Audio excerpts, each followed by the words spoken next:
Saudação tricolor aos tricolores de Porto Alegre, do Rio Grande do Sul, do Brasil e do mundo.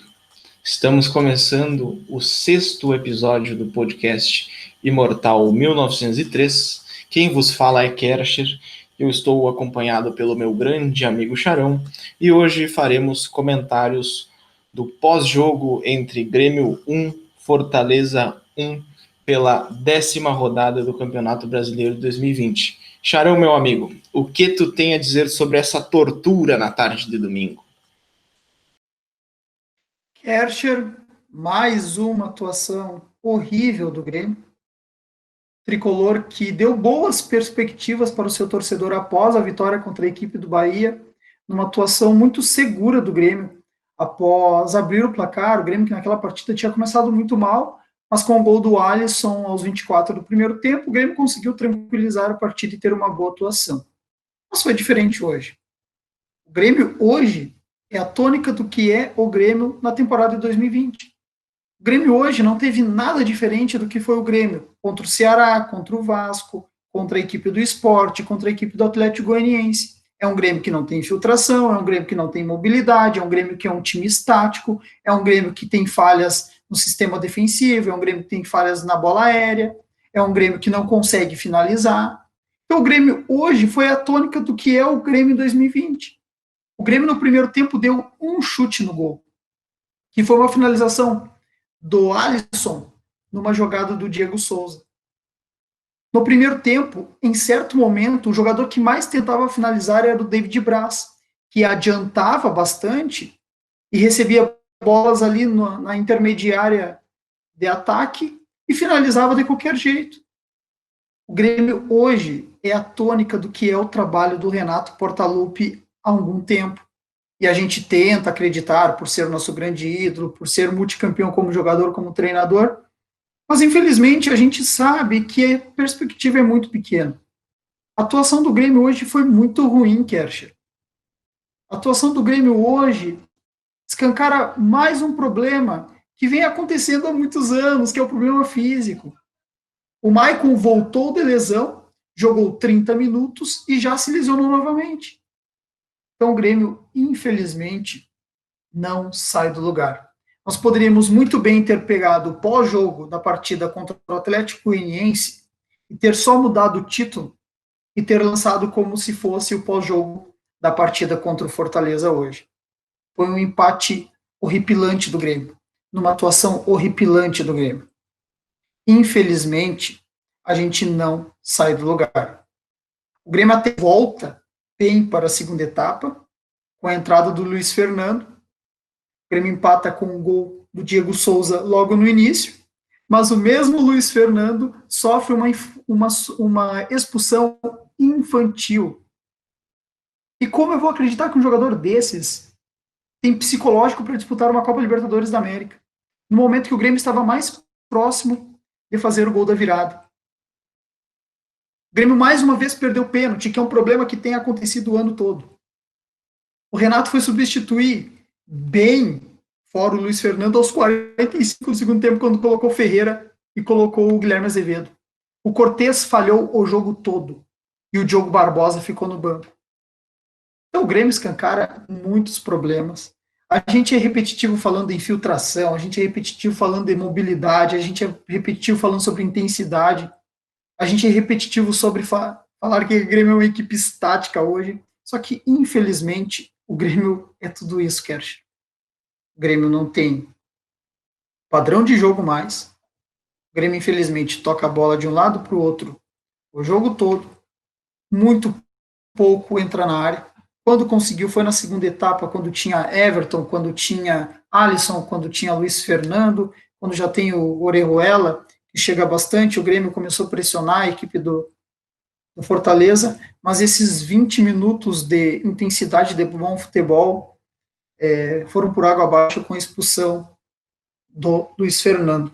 Então foi uma atuação horrível do Grêmio e, infelizmente, a gente perde toda aquela expectativa, a gente perde toda aquela esperança de que após a vitória contra o Bahia, as coisas poderiam mudar para o tricolor, o Grêmio poderia ter uma sequência de vitória, o Grêmio que ainda tem um jogo a menos em relação às outras equipes, então a vitória hoje poderia ser muito benéfica para o tricolor no tabela, e tendo um jogo a menos, tendo boas perspectivas de subir um pouco mais logo ali na frente, mas não foi o que aconteceu. Infelizmente, a gente não foi surpreendido hoje. A gente não foi surpreendido. A gente simplesmente viu a partida contra o Fortaleza, o que é o Grêmio em 2020, Kercher.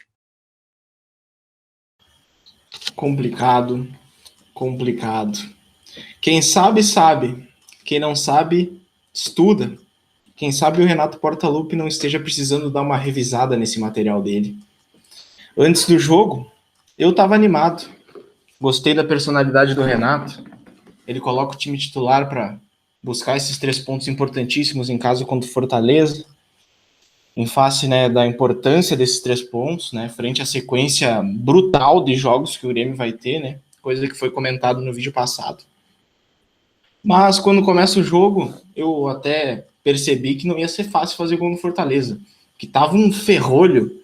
O Renato Portaluppi teve que enfrentar um ônibus cearense na frente do gol do Fortaleza. Estratégia muito bem montada pelo Rogério Ceni, mérito do Fortaleza que perdeu 2 pontos na arena hoje.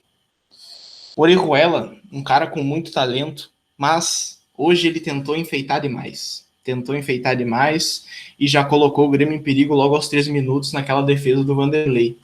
Defesa do Vanderlei que não aconteceu quando o Oswaldo teve todo o tempo do mundo para cruzar aquela bola na área. O jogador do Fortaleza subiu livre. O Vanderlei foi caminhando para trás, tentando adivinhar que ia ser uma cabeçada e não chegou na bola. Uma bola totalmente defensável. Eu acho que a falha do Vanderlei é do tamanho da expressão facial do Maicon quando ele olha para o Vanderlei caído no chão depois deste gol vergonhoso sofrido pelo Grêmio. Depois disso, né, como se fosse uma montanha-russa, né, o Grêmio começa com titulares, o Grêmio estava com a bola no chão, estava com o Maicon no meio campo, e esse era o momento que o carrinho da montanha-russa estava subindo. Aí depois que o Grêmio toma um gol, é só ladeira abaixo. É aquela pauleira da montanha-russa descendo com uma velocidade absurda, aterrorizando todo mundo, e o torcedor do Grêmio estava na primeira fileira dessa montanha-russa, vendo em casa o Grêmio jogar de forma vexatória com as mãos atadas e sem ver o Grêmio mudar. A maior mudança do Renato Portaluppi no jogo foi quando ele colocou uma capa e um boné.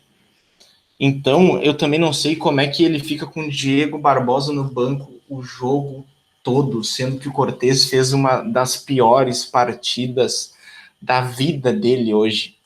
Então, é uma coisa que não tem explicação. O Luiz Fernando entra bem, logo no início dá um passe importante que o Everton sofre o pênalti, mas aí começa de novo, né? A montanha-russa deu uma subidinha e já caiu tudo de novo quando o Diego Souza vai lá e bate o primeiro pênalti de forma displicente.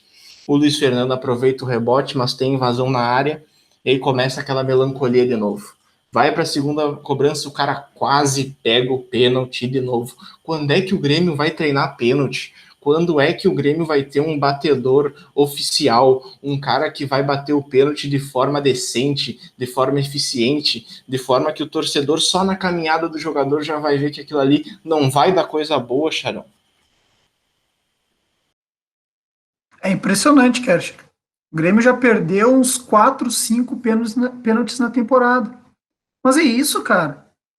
É um turbilhão de erros que se repetem a todo momento. E quando tu acha que as coisas podem melhorar, não melhoram. Porque, infelizmente, o trabalho não evolui. Não evolui. Então eu volto para estaca zero, eu volto a não ter perspectiva. Eu estava muito feliz após a vitória contra o Bahia, a boa atuação naquele jogo. Mas isso não é constante. A gente já volta a ter uma atuação horrível no jogo seguinte. Agora temos o confronto contra a equipe da Universidade Católica, um jogo difícil pela Copa Libertadores da América, uma equipe que já nos eliminou na Copa em 2011, que venceu a gente ano passado e que por detalhes não eliminou o Grêmio na fase de grupos. Não sei muito o que pensar, Sabemos que a equipe da Universidade Católica não joga há muito tempo. Na verdade, vem jogando, mas jogou 4 jogos desde março, quando o futebol parou. É muito pouco comparado aos 15, 20 jogos que o Grêmio já jogou. Mas mesmo assim, a gente não tem expectativa nenhuma, porque contra o Caxias, na final do Gauchão, enfrentamos uma equipe que não jogava há um mês. E todo mundo sabe o pavor que foi para o Grêmio ser campeão gaúcho. Enfim, o tricolor nos decepciona mais uma vez. A temporada de 2020 é extremamente frustrante e eu novamente tenho muitos receios de qual será a luta do tricolor em 2020 no Campeonato Brasileiro. Kercher, eu vou finalizando por aqui. Espero que a torcida tricolor volte a ter alegrias, mas não é o que parece. Kercher, um grande abraço. Finaliza o podcast para nós. Dale Grêmio. Bom, a minha última fala antes de trazer as estatísticas do jogo é um adendo a respeito da expulsão do Luiz Fernando, né? Pô, ele entra no jogo, dá o passe, tava mudando o jogo para melhor. O Grêmio tava buscando o segundo gol, o gol da virada. E aí ele pega uma pilha federal contra o Fortaleza. Ora, contra o Fortaleza, num jogo de Brasileirão na arena, tu pega essa pilha. Como é que um jogador desse vai ter cabeça para disputar uma Conmebol Libertadores da América? É impressionante, cara. E trazendo as estatísticas dos times, o Grêmio chutou 14 vezes, sendo que 3 delas foram no gol. O Fortaleza, muito efetivo, chutou 3 vezes e 2 delas foram no gol. O Grêmio teve 57% de posse de bola, enquanto o Fortaleza teve 43%. O Grêmio trocou 530 passes, enquanto o Fortaleza trocou 423. Tivemos o Luiz Fernando expulso, ganhamos 1 ponto, enquanto o Fortaleza perdeu 2 na arena. E o Grêmio, no momento, né, a rodada não finalizada, é o 10º colocado do Campeonato Brasileiro com 12 pontos, né? O Fortaleza tem 12, está em nono também, e o Grêmio está à frente do Atlético Paranaense com 11 pontos. Agradeço a todos que escutaram até o final, um agradecimento enorme, um forte abraço e dale Grêmio!